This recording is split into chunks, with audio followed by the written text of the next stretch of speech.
Olá, seja bem-vindo ao Estudo Bíblico. Eu sou o pastor Robson da Unadura Joinville. Tenho a alegria de estar com vocês estudando a Palavra de Deus. Aliás, toda semana estamos aqui estudando um texto da Bíblia.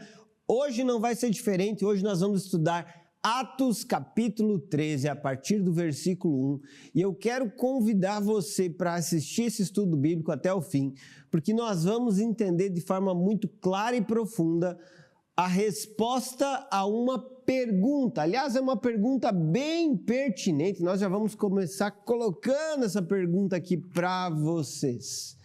De que maneira Deus direciona o seu povo? Como que nós recebemos a orientação de Deus? Como que nós entendemos essa direção que Deus dá ao seu povo? Nós vamos expor um dos textos da Bíblia que mostra como Deus ele traz essa orientação, esse direcionamento à sua igreja. Por isso eu chamo a sua atenção para esse texto, a partir de Atos capítulo 13, nós vamos estar estudando a palavra de Deus. Aliás, toda semana eu tenho sempre aqui comigo ou o pastor Gustavo, o pastor Gabriel.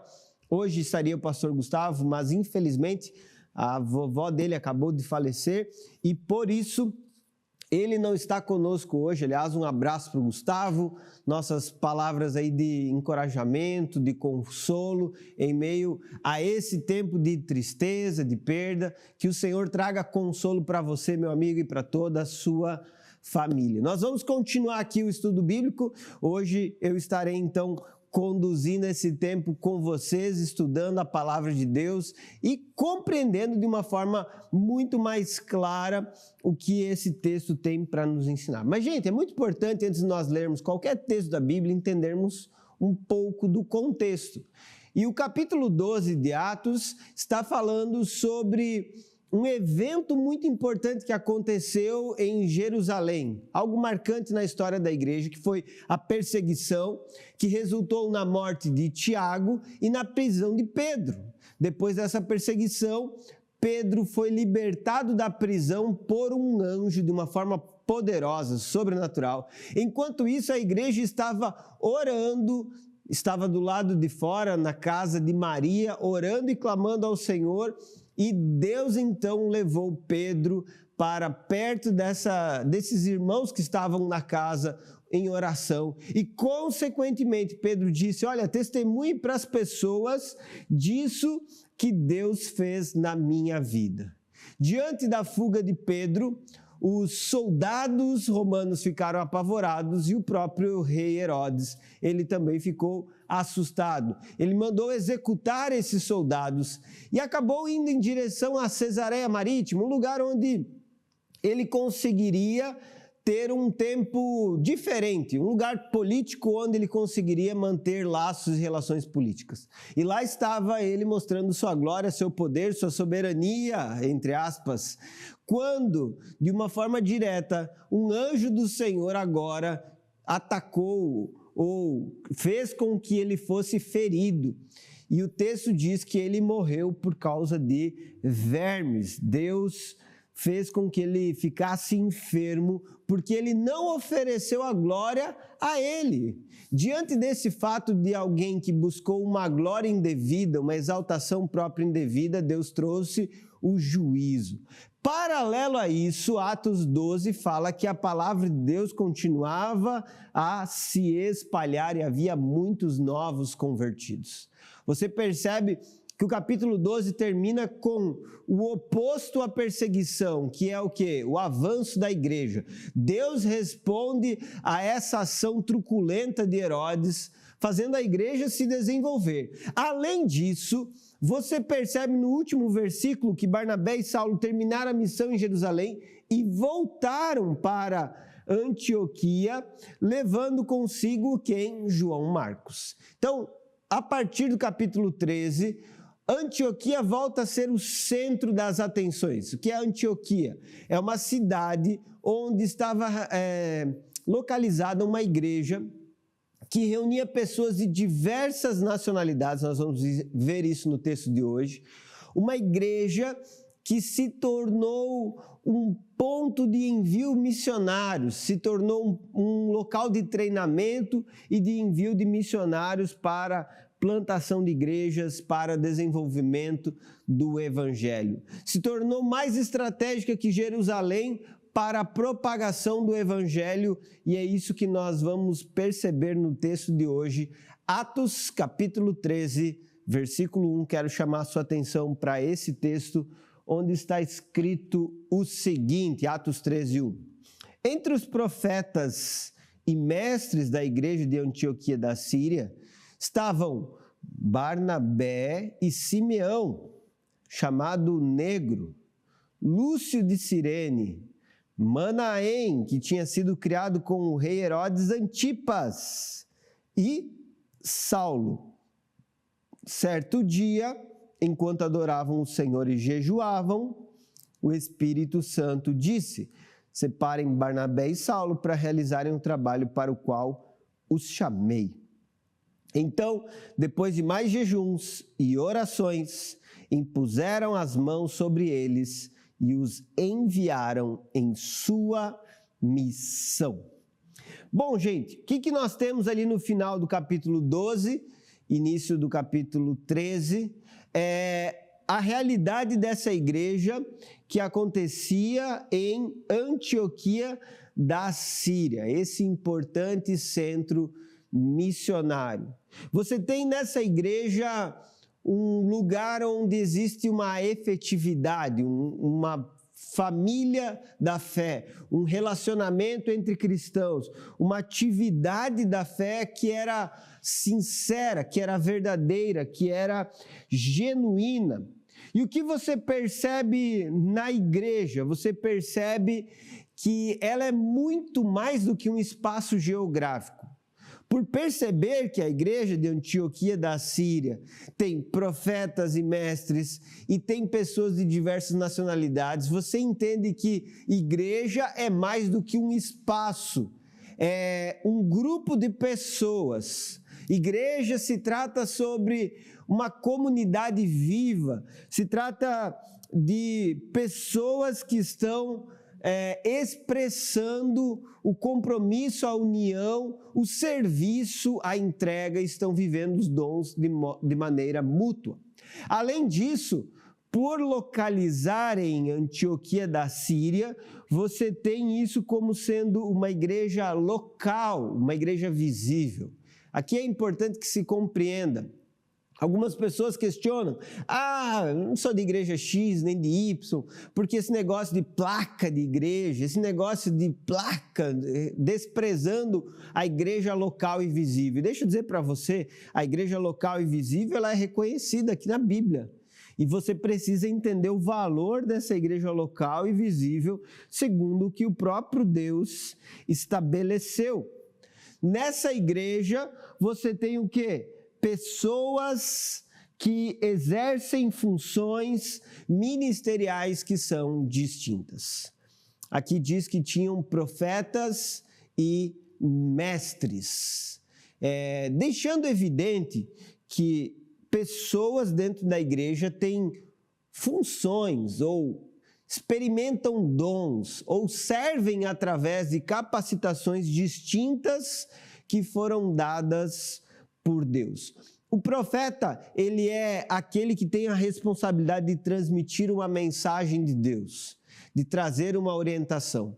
Aqui em Atos, você tem, por exemplo, Ágabo como um exemplo de um profeta, alguém que previu uma seca, mas mais importante, alguém que estava direcionando de alguma forma, trazendo a palavra e a orientação de Deus.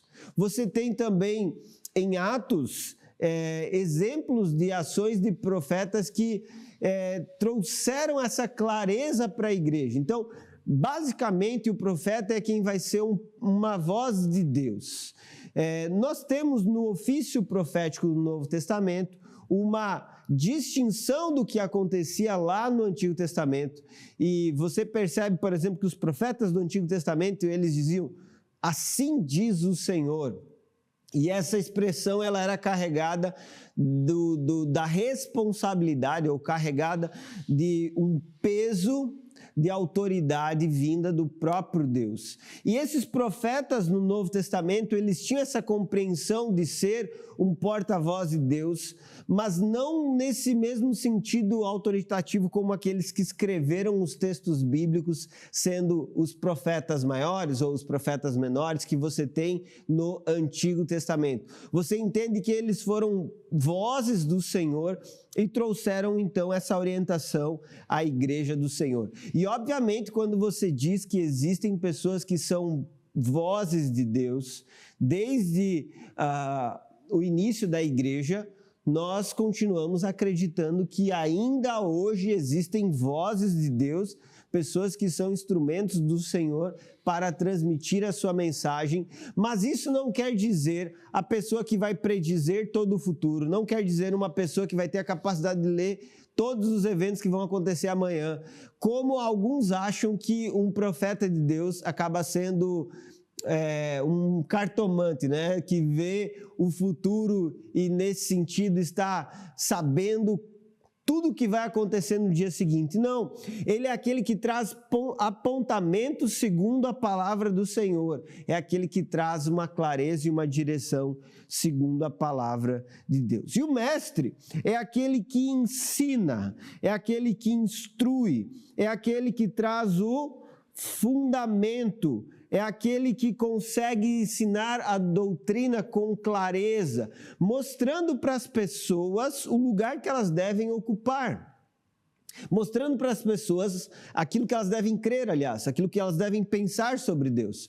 O profeta, ele aponta para o lugar onde as pessoas devem ocupar. O mestre ensina o coração, a convicção que a pessoa deve carregar. O profeta, ele inspira. O mestre, ele fundamenta. Portanto, você tem aqui um equilíbrio entre pessoas que exercem dons distintos e todos os dons que foram dados pelo Espírito. Quando você vai lá para Efésios capítulo 4, você vai ver claramente que uns foram chamados para serem apóstolos, outros profetas, outros evangelistas, outros pastores e mestres. Então você tem os que são chamados, aqueles que são chamados de 5 ofícios ministeriais ou dons ministeriais, enfim, há uma abordagem distinta sobre isso, mas é importante então entendermos essas funções distintas e como na igreja de Antioquia elas eram percebidas claramente, a ponto deles citarem quem eram essas pessoas. Olha aqui, ó, você tem Barnabé, Simeão, que era chamado de negro, Lúcio de Cirene, Manaém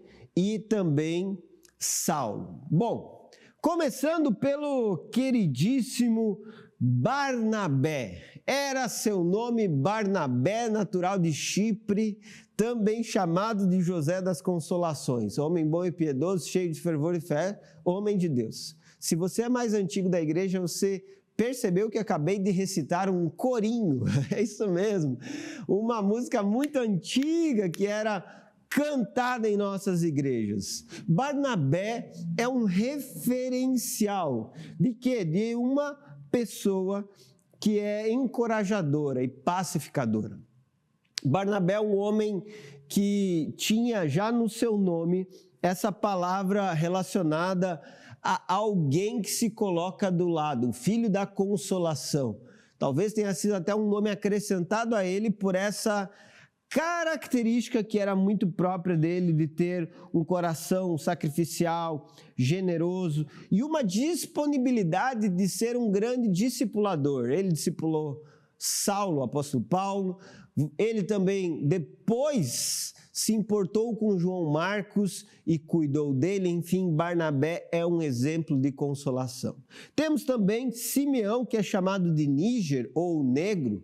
Gente, aqui é um sobrenome, aliás, sobrenome não, é como se fosse um apelido ou uma característica que era marcante do Simeão, o fato dele ser negro.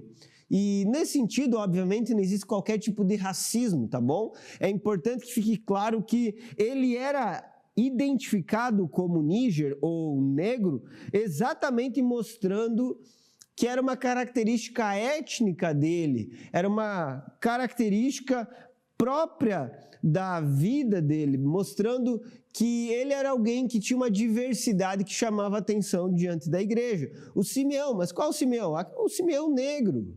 E naquela época, naquele contexto, não era utilizado em tom pejorativo ou depreciativo, tá bom? Ele é tão somente reconhecido assim, de forma pública, até mesmo como um apelido mais afetivo, carinhoso, né? Sei lá, tem algumas pessoas, por exemplo, que são chamadas, o fulano é o negão, é o fulano negão, é o Zé Negão, digamos, né? O meu pai, que é negro também, ele é chamado de Zé Preto. Pronto, é uma forma que as pessoas chamam para caracterizar. Se não for com cunho racista e depreciativo, é algo comum. E nessa igreja, especificamente, era uma característica exatamente porque o tom da pele de Simeão era diferenciado dos demais, ok? Lúcio, gente, o Lúcio ele é reconhecido como sendo de Cirene. E o que é Cirene? É uma região no norte da África. Ou seja, se o Simeão é marcado pela cor do seu corpo, o Lúcio já é marcado pela região de onde ele veio, pela cidade de onde ele veio. Isso é uma característica que é demonstrada. Possivelmente ele foi o fundador da igreja de Antioquia. Então você tem aqui um dos pilares, um dos fundantes dessa igreja, demonstrando que ele é uma pessoa responsável pela descentralização do evangelho, tirando de Jerusalém, que era o ponto de partida, mas tirando de lá o único lugar onde você tinha uma grande concentração de cristãos, ou uma forte igreja. Antioquia se tornou uma outra igreja muito forte, sólida, conhecida, que também era influente. Gente, depois disso vem o tal do Manaém. Manaém tinha sido criado com o rei Herodes Antipas. E aí você tem uma especulação por que ele foi criado com Herodes Antipas, se ele tinha algum tipo de relação familiar. Isso nós não sabemos especificamente. O que nós sabemos é que, de fato, Manaém era alguém de uma classe social elevada. Afinal de contas, ele foi criado com o rei Herodes Antipas. E por ter sido criado com esse rei, você tem, consequentemente, essa característica de alguém que exercia ou estava em ambiente de palácio, alguém que estava num ambiente de alta sociedade, da elite da época. Isso quer dizer o quê? O evangelho alcançou negros, o evangelho alcançou africanos, o evangelho alcançou alguém que estava no meio da classe política e envolvido com o rei Herodes, inclusive o rei Herodes que perseguia cristãos. E depois disso cita Saulo. Olha que interessante. Olha que quinteto maravilhoso aqui, né, que você tem, porque há uma citação de Saulo que era o perseguidor da igreja, gente. E quando você diz que Saulo ele era o perseguidor da igreja, nós sabemos muito bem tudo que ele fez contra a igreja do Senhor e o quanto ele agiu de forma direta para trazer dor, sofrimento, tristeza à igreja de Jesus Cristo. Mas Paulo, de perseguidor, se tornou um proclamador do evangelho. Antes ele era um perseguidor, agora ele era alguém que cumpria a missão de servir ao Senhor. Tanto é, como eu falei, o capítulo 12 terminou dizendo que ele cumpriu a sua missão. Então vamos lá, Barnabé, Simeão, Lúcio de Cirene, Manaém e Saulo, o quinteto fantástico que foi citado nesse texto como sendo alguns profetas e mestres que estavam responsáveis por esse momento da fundação ou do fortalecimento, aliás, da igreja de Antioquia. O versículo 2 vai falar que eles estavam ministrando ao Senhor e jejuavam. Então, vamos começar a responder aqui a pergunta, né? De que maneira Deus direciona o seu povo? Primeira coisa que a gente percebeu ali no versículo 1 é por meio da adoração comunitária. Final do capítulo do versículo 1, e início do versículo 2, diz que enquanto eles ministravam ao Senhor. E por que eu coloquei adoração comunitária? Porque fala que eles estavam ministrando ao Senhor. O que significa essa palavra ministrar? É a palavra grega leitorgongon, ou leitorgonton.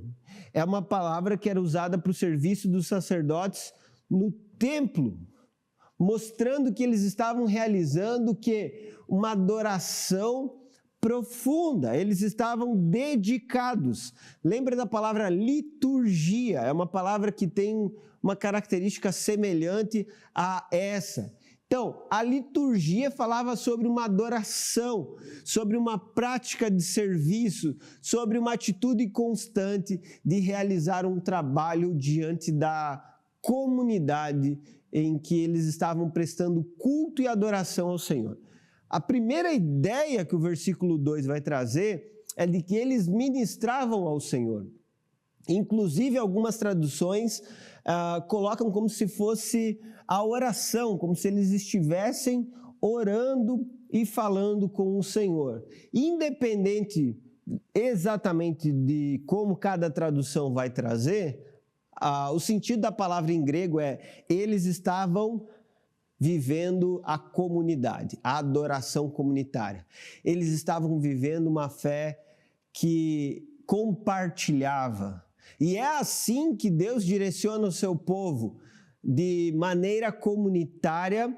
Deus, ele fala, onde você entende que a liturgia, o serviço, a dedicação, não é um lugar de autopromoção, mas é um lugar onde você está se dedicando ao outro, onde você está servindo ao outro, onde você está vivendo a plataforma da fé. O que é a plataforma da fé? É servir. É isso, é se doar, é se entregar. Vivendo a essência do cristianismo. O que é a essência do cristianismo?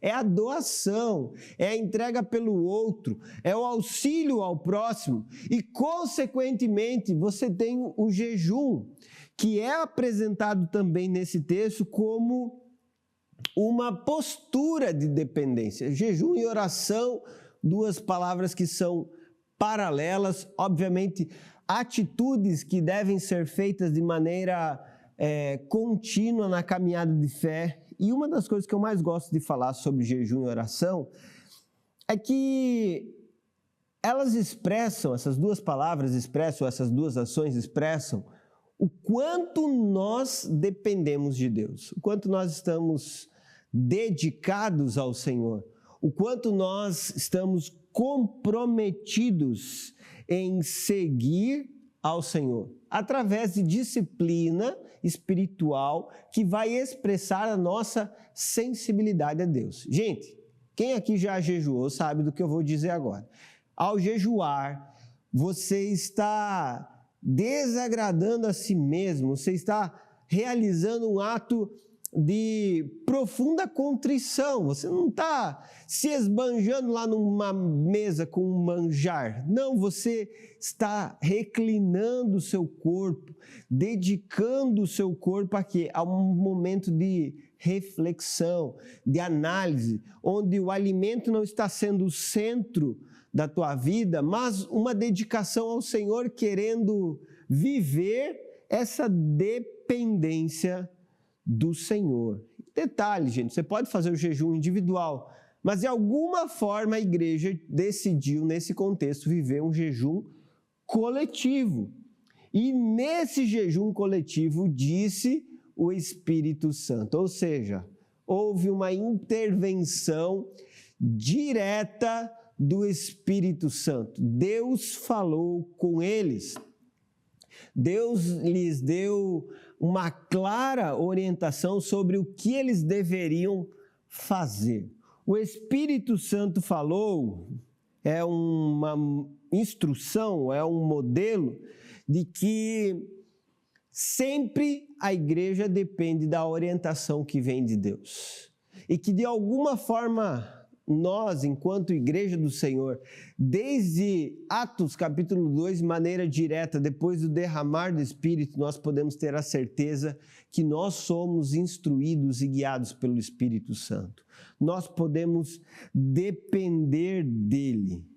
E é nesse ponto onde nós entendemos a autoridade para vivermos uma missão, para vivermos um chamado, ela vem do próprio Deus.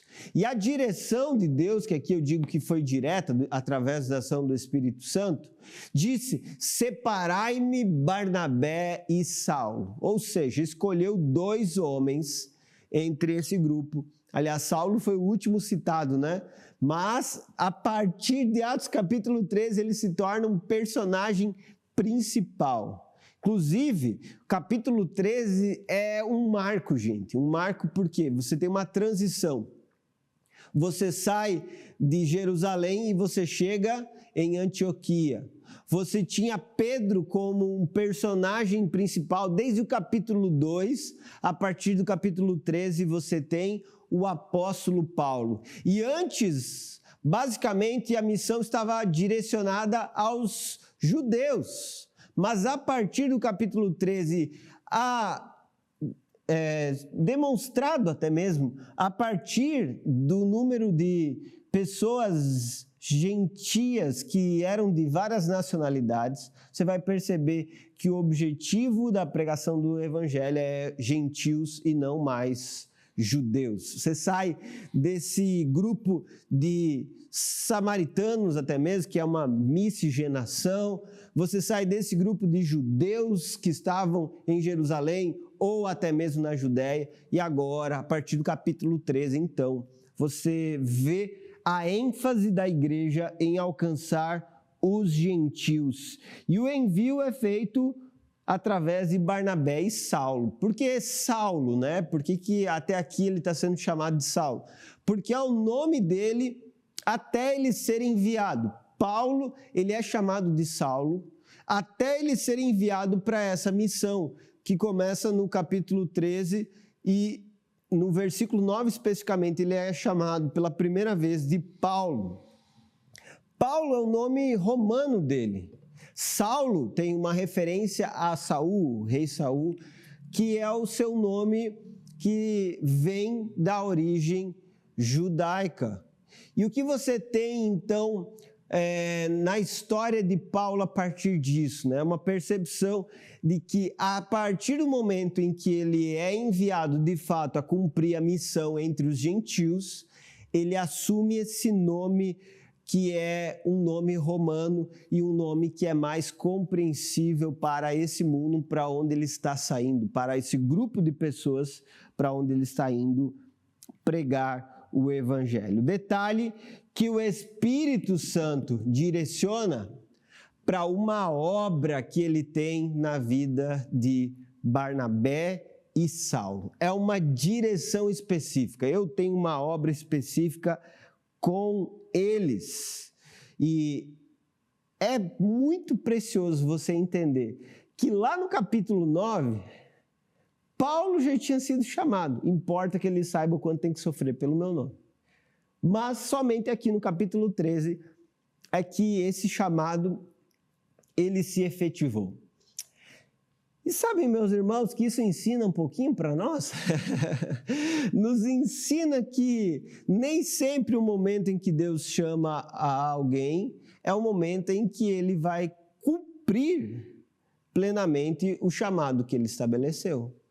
Entre o tempo em que o chamado é revelado e que o chamado ele é cumprido, existe um hiato, um espaço de tempo. Deus pode usar desse tempo tanto para preparação, para desenvolvimento, quanto para o reconhecimento da necessidade de se aprofundar, se preparar. E foi isso, inclusive, que aconteceu na vida do apóstolo Paulo. Ele passou anos separado, anos ele passou distante, se preparando, estudando, conhecendo mais ao Senhor, se aprofundando nas verdades do Evangelho.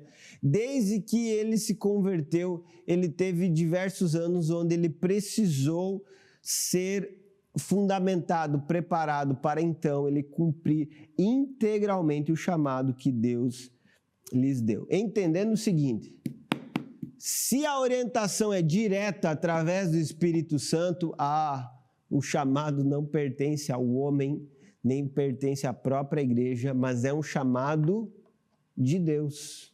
É responsabilidade dele, é uma obra que ele realiza. E nós terminamos no versículo 3, dizendo que eles jejuaram, oraram, e então impuseram as mãos e os despediram. E por meio da confirmação da comunidade espiritual, você tem esse direcionamento de Deus. Pessoal, vou tomar um golinho de água aqui para a gente terminar, né?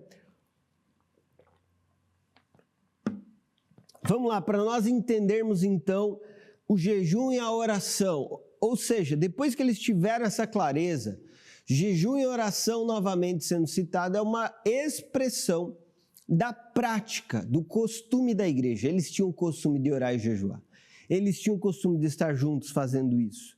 Além disso, impor as mãos é uma declaração de bênção, uma aprovação e um envio de alguém. Ou seja, com essa atitude, o que a igreja está fazendo é declarar a importância desses irmãos, é confirmar que eles de fato foram enviados para realizar essa missão. E ao despedir esses irmãos, eles estão fazendo o quê? Eles estão declarando que eles estão sendo destinados para uma missão específica que estava além do que eles realizavam em Antioquia. A partir de agora, Barnabé e Saulo saiam daqui, vocês têm que ir para outro lugar e nesse lugar vocês vão continuar exercendo a missão que Deus entregou para vocês. É precioso que a igreja, ela reconhece, ela certifica, ela confirma aquilo que o próprio Espírito Santo direcionou. O que você percebe então a partir desse texto? Que a igreja, ela irá compreender a determinação que o próprio Deus está trazendo, a orientação que o próprio Deus está soprando sobre o seu povo. E a nossa pergunta então inicial foi: de que maneira Deus direciona o seu povo? E obviamente eu não esgotei todas elas aqui, nós temos a resposta à luz desse texto. Então o que nós percebemos à luz desse texto é que a adoração comunitária, ela é fundamental para nós entendermos a direção de Deus ao seu povo, porque Deus se revela em meio à comunidade, na reunião da igreja, através de jejum e oração, porque esses atos de dependência vão nos colocar num lugar suscetível à voz do Senhor e vão nos possibilitar entender o que Ele está falando conosco.